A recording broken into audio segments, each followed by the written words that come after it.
Boleh? Okey. Dah? Boleh? Dah? Ya. Okey, bismillahirrahmanirrahim. Assalamualaikum warahmatullahi wabarakatuh. Okey, saya Salah Kamila binti Muhammad Azman, pelajar PDPP PI 1 Menengah. Okey, di sini saya bersama dengan rakan pembelajaran saya daripada Sekolah Menengah Kebangsaan Tengku Abdullah di Pekan Pahang. Bersama saya Cikgu Muhammad Azman bin Muhammad Noor. Assalamualaikum Cikgu. Waalaikumsalam warahmatullahi. Okey. Jadi tujuan saya mengadakan Google Meet ni kerana saya ingin membentangkan pelan pembelajaran saya. Okey, sebelum tu saya akan share dulu skrin.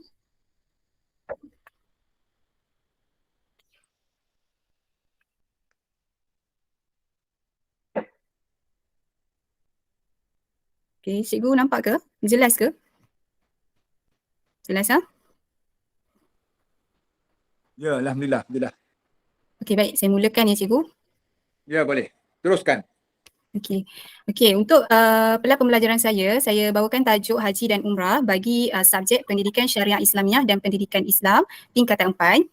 Masa pengajaran selama 1 jam. Okey, jadi kita lihat kepada standard kandungan untuk PSI dan Pendidikan Islam ni. Untuk standard kandungan Pendidikan Syariah Islamiah iaitu menghayati konsep manasik haji dan umrah serta kewajipan untuk mematuhi tuntutannya serta menjauhi perkara yang dilarang oleh syarak.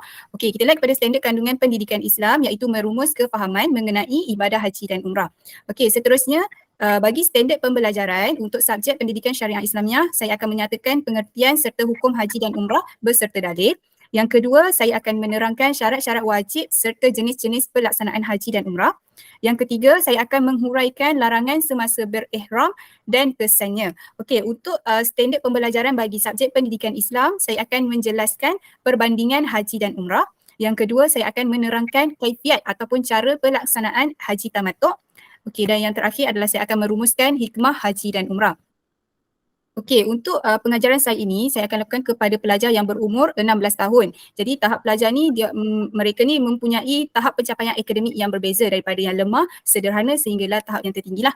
Okey, latar sosioekonomi pelajar-pelajar saya adalah mereka daripada murid-murid luar bandar yang terdiri daripada keluarga miskin dan sederhana dari segi pendapatan keluarganya, dan kebanyakan mereka pelajar saya ini adalah daripada kaum Melanau.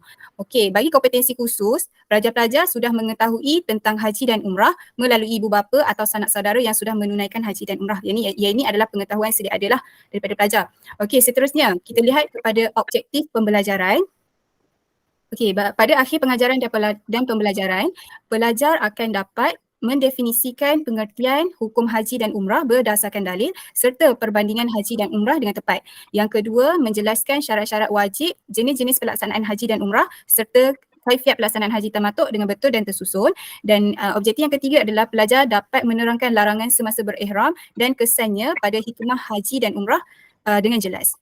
Okey, kita lihat kepada pemilihan media, kaedah dan bahan untuk set induksi. Okey, untuk set induksi saya akan paparkan satu video berkenaan dengan suasana haji dan umrah. Jadi dekat sini saya akan gunakan kaedah think and share lah, yang mana pelajar dia akan melakukan satu sumbangsaran. Pada akhir set induksi ni saya akan minta pelajar sumbang sarankan apa yang dia faham daripada video tu dekat saya punya Google Slide sini. Jadi pelajar dia boleh tambah-tambah lah dekat sini. Okey, seterusnya untuk setelah set induksi, untuk langkah satu saya akan paparkan slide Canva mengenai pengertian hukum haji dan umrah berdasarkan dalil serta perbandingan haji dan umrah. Okey, dekat sini kita boleh tarik minat pelajar dengan membaca teks daripada slide lah, berbanding dengan pelajar dia membaca teks daripada buku teks. Dekat situ kita boleh tarik minat pelajar dekat situ. So, contoh slide Canva saya, maaf, kejap ya. Cikgu nak tengok ke contoh slide Canva? Ya, boleh. Okey, contoh slide Canva. Sekejap ya cikgu.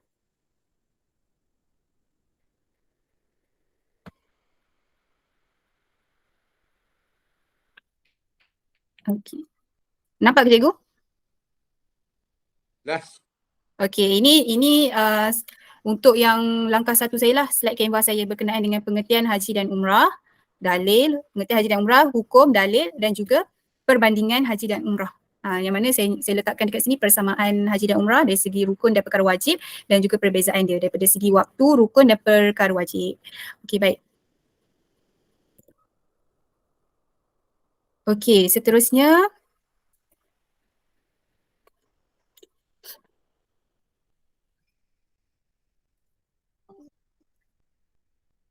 okey, selepas langkah satu ini, selepas langkah satu ni saya akan melakukan, saya nak lihat kefahaman mereka. Saya akan minta mereka, saya akan minta tubuhkan satu kumpulan dan setiap kumpulan, wakil setiap kumpulan tu dia perlu bentangkan hasil pembelajaran untuk langkah satu ni dekat dalam Jamboard kita ni lah. Dekat sini, pelajar dia boleh tambah-tambah lah.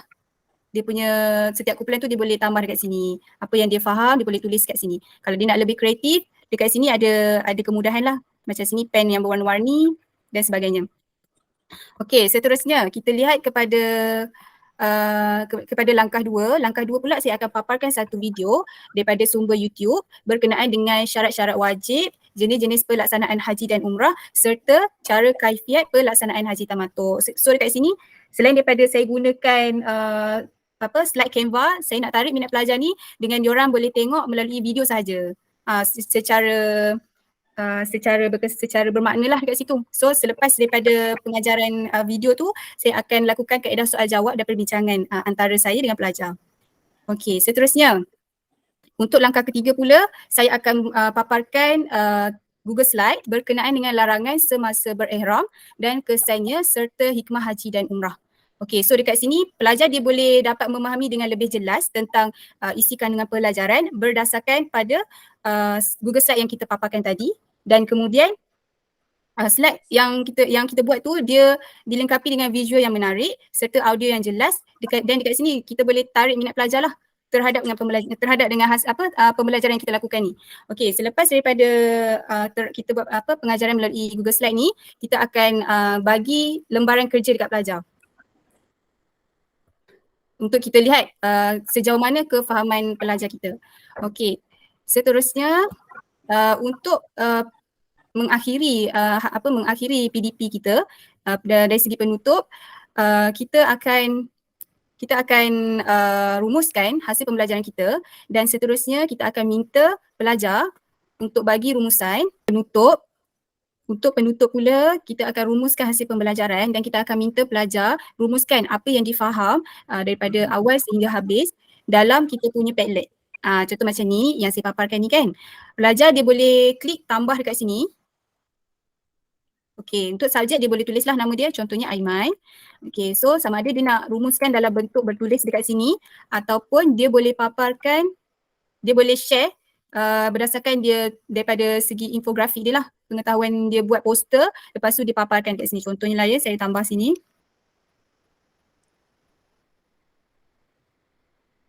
Okey, contohnya macam ni lah. Lepas tu dia boleh publish saja. Okey.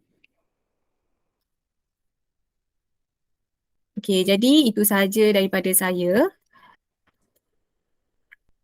Itu saja pembelajaran yang saya ingin bentangkan kepada cikgu. Jadi saya nak minta pandangan daripada cikgu sendirilah. Sama ada cikgu ada nak komen ataupun cikgu nak bagi apa-apa cadangan penambahbaikan dengan saya punya pengajaran dan pembelajaran ni.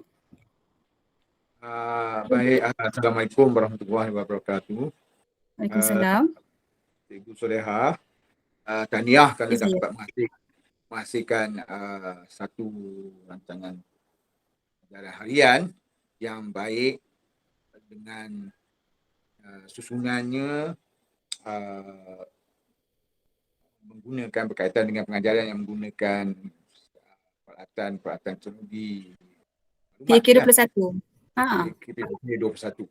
Jadinya saya perhatikan tadi, sejak diperhatikan tadi memang banyaklah dalam langkah-langkah pengajaran daripada industri setnya sehinggalah kepada penutup langkah pengajaran. Penggunaan aplikasi teknologi maklumat sentiasa diselitkan. Ya. Cuma untuk penambahbaikan ini, untuk kebaikan, untuk kita pertingkatkan lagi profesionalisme kita sebagai seorang guru. Sebab kita ni sentiasa belajar. Betul, kita dah belajar dulu di universiti sampai peringkat ijazah, dan dalam kita bekerja pun kita akan belajar. untuk mempertingkatkan lagi mutu apa kerja kita, profesionalisme kita. Ya, dan kita akan terus belajar dan ke dalam penelitian pelajaran ini sehinggalah ke liang lahat pun kita masih lagi me, pengajaran seumur hidup sehinggalah ke liang lahat. Jadi dari segi RPS Cikgu Solehah ni, saya nak buat penambahbaikan. Bukanlah untuk komen, untuk mengatakan saya lebih pandai ke, Cikgu Solehah lebih ke, kurang ke saya, Cikgu Solehah lebih ke saya kurang. Tak. Yang pertama ni ialah yang paling mustahak. Kalau kita tengok pada langkah pengajaran tadi, SKSP tadi memang tak ada masalah, sesuai. Masa memang biasa, masa 1 jam dalam untuk pengajaran. Memang sesuai lah 1 jam tu. Biasa bagi kita di sekolah. Langkah yang pertama dalam pengajaran itu sendiri iaitu industri set. Industri set ni kita tahu adalah satu langkah permulaan yang menjadi titik tolak menarik pelajar untuk mengikuti pengajaran kita, mengikuti pengajaran dan pembelajaran seterusnya sehingga sejam nanti. Jadi untuk 2-3 minit dalam industri set tu kita boleh penuhi dengan masa yang sangatlah penting, walaupun 2-3 minit untuk menjadikan dia menanam minat pelajar untuk mengikuti langkah-langkah pengajaran seterusnya. Itu industri set. Jadi cuma hari ini pengajaran adalah dijalankan secara pengajaran online. Jadi mungkin agak sukar kita nak dapatkan secara sebagaimana kita dapat dalam masa kita live kan, masa kita bersemuka. Tapi saya perhatikan tadi Cikgu Solehah ada masukkan pelajar menggunakan aplikasi. Betul, semasa industri menggunakan aplikasi menyatakan mereka pengetahuan sedia ada mereka tentang umrah dan haji. Betul? Betul. Tadi. Melalui Google Slide, Cikgu. Melalui Google Slide ya. Yang tu saya setuju. Sesuai lah untuk diselitkan sebagai industri set. Cuma sebalik mula kata tinggal tadi. Cuma saya nak sentuh tadi sebenarnya banyak kepada aspek objektif. Sebab objektif pengajaran ini, cikgu ya, objektif pengajaran ini adalah satu perkara yang paling mustahak untuk kita pastikan bahawa pengajaran dan pembelajaran kita berjaya. Maksudnya, objektif yang kita tulis, yang kita rancang, kita tuliskan, mestilah objektif yang memberitahu kita ataupun sesiapa saja yang melihat di sekelilingnya yang ada ataupun pelajar itu sendiri, bila kita bentang sebab objektif ni kadang-kadang kita dalam kelas kita kena tulis kat whiteboard objektif apa dia, kriteria kejayaan apa dia, kita tulis supaya pelajar tahu. Kita nak pelajar tahu dia mesti boleh buat benda ni. Jadi objektif ni tadi, kalau saya dengar daripada Cikgu Solehah bacakan, objektif tu ada tetapi terlalu luas. Luas. Maksud saya, dia bersifat umum. Dan mungkin juga banyak. Yang mungkin bila kata banyak, urusan untuk mencapai objektif itu dalam langkah pengajaran, mungkin sukar untuk dicapai. Jadi, kita di bahagian objektif ni, kita mesti, cakap apa? Mestilah boleh diukur. Objektif itu boleh diukur dalam langkah pengajaran. Macam ni langkah pengajaran dalam bentuk aplikasi penggunaan teknologi maklumat dalam pengajaran pembelajaran secara maya. Ya, secara maya. Jadi objektif itu boleh diukur bersifat eksplisit, nyata, boleh diukur dan tidak terlalu banyak. Contoh hukum kalau ikut yang pengertian tadi tak apa. Mungkin pelajar boleh menyenaraikan pengertian haji dan umrah secara grafik, boleh? Itu nampak. Yang kedua tadi, menyatakan hukum-hukum betul? Haji dan umrah, betul? Ya? Ya, cikgu ya? Ya, cikgu? Menyatakan objektif kedua tadi, menyatakan hukum-hukum haji dan umrah. Hukum dia banyak. Itu terlalu umum. Jadi macam mana kita nak ukur dalam langkah pengajaran nanti yang berbentuk aplikasi? Nak disenaraikan semua hukum wajib? Nak disenaraikan hukum sunat dia? Nak disenaraikan hukum harus dia? Cuba faham tak maksud saya? Cuba faham tak? Maksud saya, objektif pengajaran itu mestilah bersifat nyata, boleh diukur dalam langkah-langkah pengajaran. Maknanya dalam langkah pengajaran tu yang masanya diperuntukkan sejam tadi mestilah sesuai dengan objektif tu. Objektif tu mestilah sesuai dengan langkah pengajaran. Pengajaran online secara maya menggunakan aplikasi, mestilah sesuai supaya masa mencukupi untuk mencakupi objektif pengajaran tadi. Yalah, boleh faham tu? Maksud pengajaran itu mestilah jelas. Contoh, saya bagi contoh. Mungkin Cikgu Solehah boleh tulis begini, langkah kedua. Pelajar boleh menyenaraikan secara grafik, grafik, sekurang-kurangnya 3 hukum wajib syarat haji. 3 syarat wajib haji. 3 syarat wajib haji. Okey. Kedua. Yang ketiga, pelajar boleh melukiskan secara grafik sekurang-kurangnya 3 jenis pelaksanaan haji. Itu pun dah banyak dah. Sekurang-kurangnya Satu. secara grafik amalan tawaf wajib kudum dilakukan. Kan? Ataupun amalan sa'i dilakukan. Mungkin dia boleh buat secara grafik.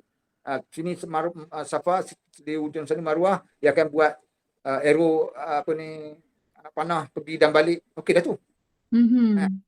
Satu sudah lah. Menunjukkan dia faham. Jadi objektif tu tadi, maksud saya dengan menggunakan aplikasi, nak guna aplikasi pula. Dan secara online pula. Kan? Mungkin makan masa kan. Jadi mestilah sesuai. Mesti nampak dan sesuai. Tak boleh buat secara umum.